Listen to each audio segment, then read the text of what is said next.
Have you ever walked into a room and suddenly felt that the room was wrong? Not because there was something frightening in it, but precisely because there was nothing there at all.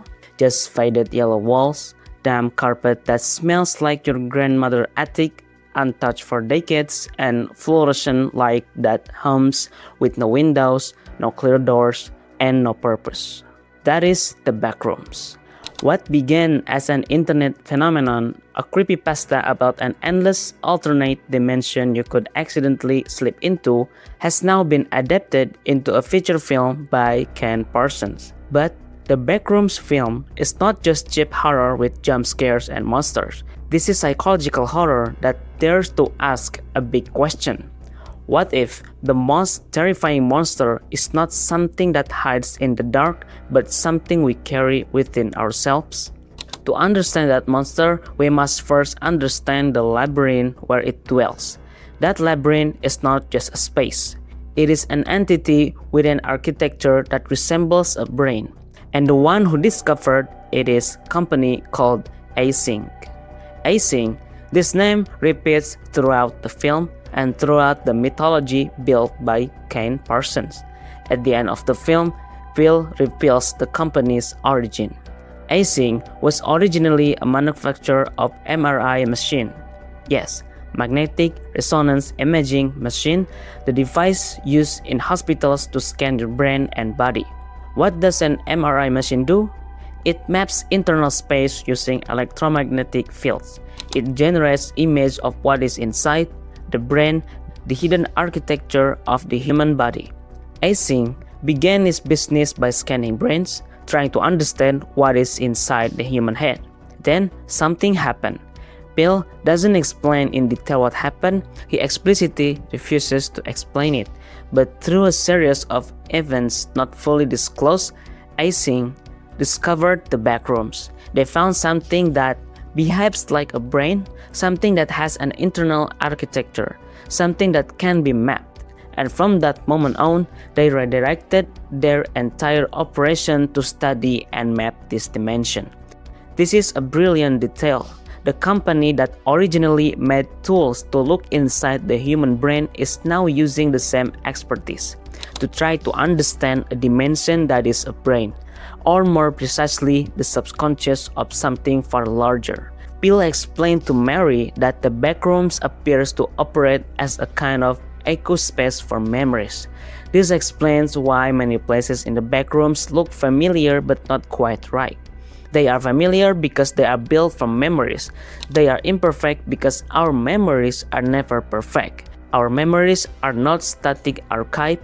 Every time you remember, we are actually reconstructing that memory, and in the process, we often alter it, like a manuscript repeatedly recopied with small errors. But this is not just about one person's memory. No, the backrooms is far larger than that. The film depicts the backroom as the molecular memory of the universe. This is material afterlife, a place where nothing ever truly vanishes cleanly. Everything can return, but in a misassembled, misremembered, and wrong state. The backrooms is the subconscious of the universe, not the human subconscious, but the subconscious of the universe itself. This is a staggering concept. It echoes the Platonic idea of the world of forms, but a broken version.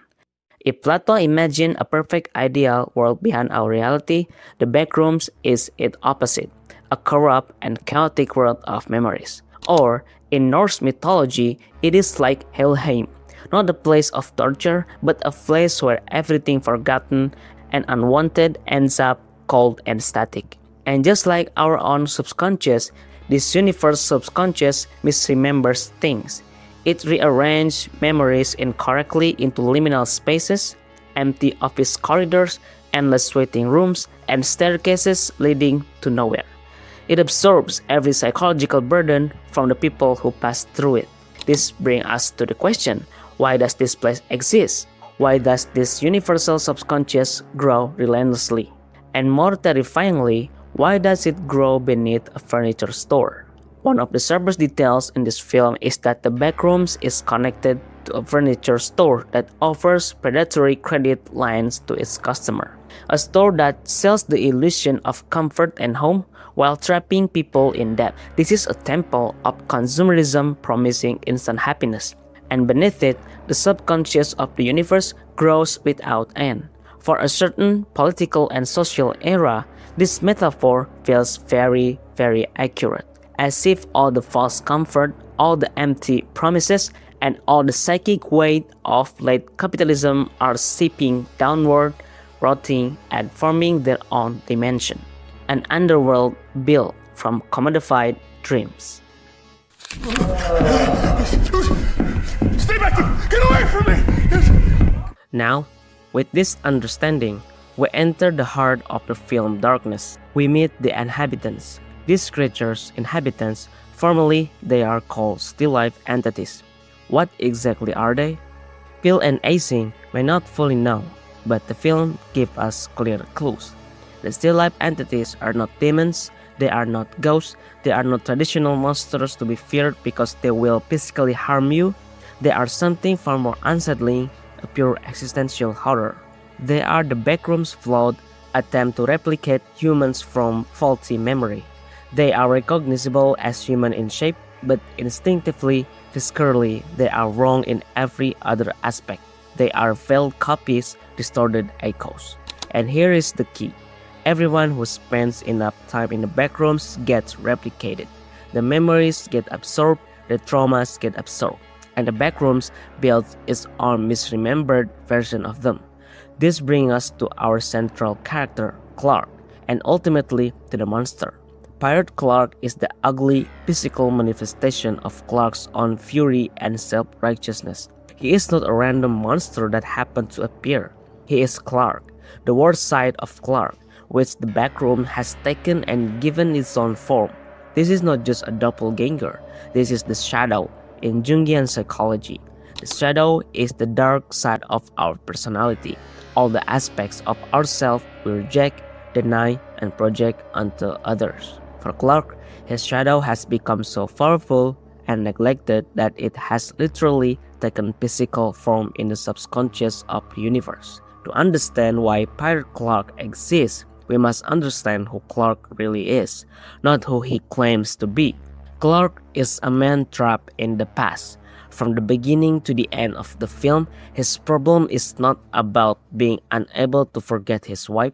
His problem is his inability to admit that he is guilty, that he is the problem, that he destroyed his own life. Clark neglected his wife. He focused on himself, his work, and his battle. This is what caused his wife to leave him. This is what Mary, as a therapist, tries to break through to make him see. But Clark, from the film's start to its finish, continually denies this. He is the personification of Jean-Paul Sartre, quote, "Man is condemned to be free, because once thrown in the world, he is responsible for everything he does." Clark refuses both that freedom and that responsibility. He chooses bad faith, living in the lie that he is merely a victim of circumstance. And this is where the backrooms comes in. Clark feels safer in the backrooms than in real life. Why? Because the backrooms offer something the real world has stopped providing, a sense of mastery and purpose. He knows this place, he understands this place. For Clark, this place is the perfect escape from the demand to change. But then Mary arrives, and Mary as a therapist does what therapists do. She forces Clark to look at himself, not the version of himself he has created in his head. Mary forces Clark to confront the monster that the backrooms has built from his worst qualities. And what happens when Clark is finally forced to look at the demon within himself? To admit that he, not his wife, not his failed architecture career, not the indifference of the universe, is responsible for the ruin of his life? Pirate Clark bites his throat and kills him. The backrooms didn't destroy Clark. Clark's refusal to reckon with himself did. His demon did not come from outside. It was born from within, nurtured by denial. He dies because his own ego, which has become so massive, so grotesque, so monstrous, literally turns around and destroys him. This is a tragic irony that reminds us of the story of Narcissus.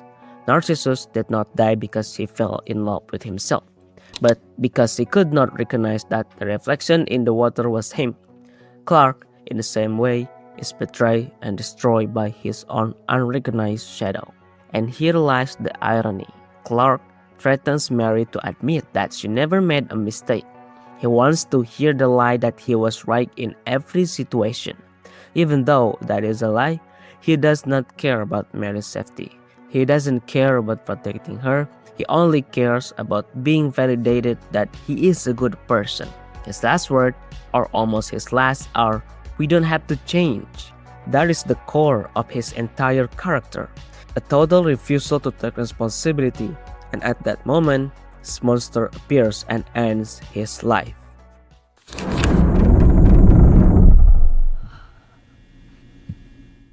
But what about Mary? Is Mary different from Clark?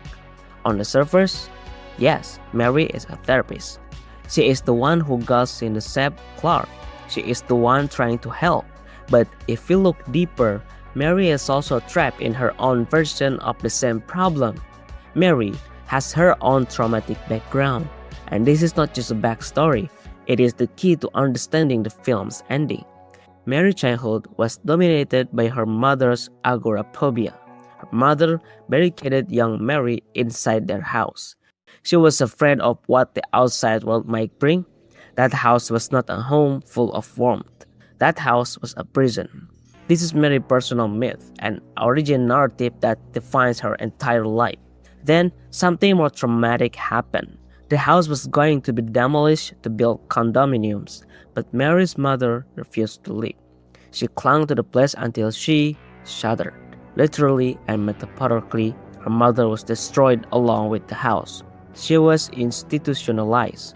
For young Mary, this was a deep wound. On the one hand, that house was her prison, but on the other hand, it was the only home she ever knew. And there was a time before everything went bad, when she and her mother could live happily together. In her adult life, she longs for the childhood and the mother that have long been gone. She is trapped in nostalgia, a word etymologically derived from the Greek nostos, or return home, and algos, or pain. A pain for a return home to a place that may never have even existed. Just like Clark, Mary is trapped in the past and will never return, and Backrooms takes notice. The Backrooms has already absorbed her psychological landscape while she was inside it, and now the Backrooms is building it back. Misremembered, of course, but familiar enough to recognize. This is no longer just a corridor, it is her personal memory palace, a prison built from her own longing. And not only that, a still life entity modeled after Mary herself began to form. For Mary, this childhood home is a place of peace. It is the representation of her yearning for a better past, even though that past was actually not as good as she remembers. And this brings us to the end of the film, a silent scene that speaks louder than any explosion. The final scene of this film is a masterpiece of visual storytelling. It is a scene that, if you watch closely, tells Mary's entire fate without a single word needing to be spoken. Mary and Phil are in a room with two sets of windows. Above Mary, there is a thin window leading to the outside world. Behind Phil, there is a large set of windows leading back into the back rooms. From Mary's audiobook, we learn that in the context of this film, windows symbolize the barrier between one defense mechanism and the outside world. So, two sets of windows, two choices, two directions Mary can take. This is her existential crossroads. The first choice, step through the window to the outside world. Live in the real world, face reality with all its imperfections. Move on with life. This is a difficult path, the path of accepting the absurdity and injustice of the world, yet still choosing to live within it, as outlined by Albert Camus in the myth of Sisyphus. The second choice, step through the window into the back rooms. Live in a fake world of her own memories, a world that is familiar, comfortable in its own way, but ultimately a prison. This is an escape into nostalgia, a rejection of the outside world identical to what her mother did. But how does the film show Mary's choice? The scene begins with a low angle, with Mary looking through the window. The camera places Mary and the outside world on the same level. This gives the impression that after everything she went through in the backrooms, Mary might be able to let go. She might be able to make peace with her childhood. She might be able to look outside and choose to leave. But then, Bill tells her that she will most likely never be able to leave the facility alive. The hope of escaping this bureaucratic and physical labyrinth is extinguished. And at the moment, the camera angle changes. Suddenly, we see Mary from a straight-on shot. The window to the outside world is now above her, physically impossible to reach. This is a visual callback to her childhood. Just as she was once trapped in the house by her mother, now she is also trapped with nowhere to go. Meanwhile, Async's window behind Phil, the window leading to the back rooms, appears large and open, easily reachable, inviting in a horrific way, like the mouth of a cave offering false warmth. This framing reads as how ultimately Mary is unable to overcome her past and, like Clark, will retreat back into the safety and comfort of memory.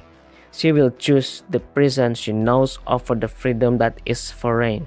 And then we see her still alive, the entity modeled after her, sitting alone inside the back rooms, a version of Mary who will stay there forever. This is not physical cloning, but a psychic anchoring. A part of her soul has been claimed by the subconscious of the universe. This is Mary's fate, a part of her will always be trapped in the past. No matter how hard she tries, there will always be a part of her that cannot move on.